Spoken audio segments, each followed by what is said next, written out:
Good morning, Mr. Chairman, Mr. Director General, fellow ministers, ambassadors, ladies and gentlemen. First, we'd like to thank President Yudhoyono and the people of Indonesia for their warm welcome to this beautiful place.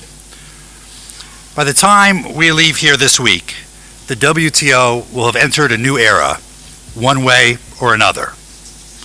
After 2 decades of collective frustration, a deal is right in front of us. The first multilateral agreement since the creation of the WTO is not just within reach, it is at hand if only we take hold of it. We've traveled a long road together since December 2011, when WTO membership acknowledged the need for fresh, credible approaches to trade liberalization, and there's been a renaissance of activity in Geneva ever since. It's inspiring to look at the number of people in this room today, to think about the great community of effort which has labored to produce the texts that emerged from the process in Geneva managed by Director General Acevedo. Texts, not ideas or concepts. Texts representing hard-fought compromises among partners on food security, TRQ administration, export competition, on trade facilitation, and on development and LDC issues. By definition, no country has gotten everything it wanted. This package is certainly not all that we hoped to get out of a multilateral trade negotiation, but we respect the process that brought us to this point. The United States has negotiated hard, but we've also been flexible. We've made our fair share of compromises, and we stand by everything we agreed to with others. Together, these texts are greater than the sum of their parts.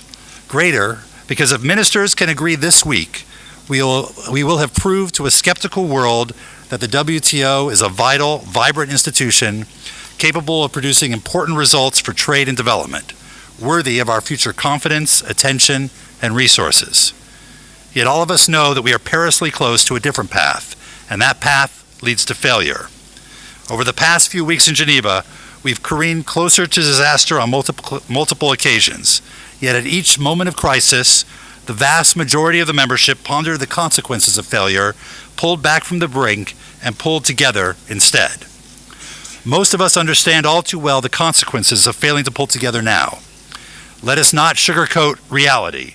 Leaving Bali this week without an agreement would deal a debilitating blow to the WTO as a forum for multilateral negotiations. And if that happens, the unfortunate truth is that the loss will be felt most heavily by those members who can least afford it. But colleagues, we can avoid this outcome for all of us and for the institution of the WTO. We have before us a moment as full of potential as any in the history of this body. It's a moment at which we can realize that even though no one will get all of what they want in a Bali agreement, we can, in fact, have an agreement that serves us all. 3 days from now, we can gather in this room as ministers, having done no less than revitalizing the multilateral trading system. At this moment, though, we cannot take success for granted, but just as surely we can choose success together. Thank you very much.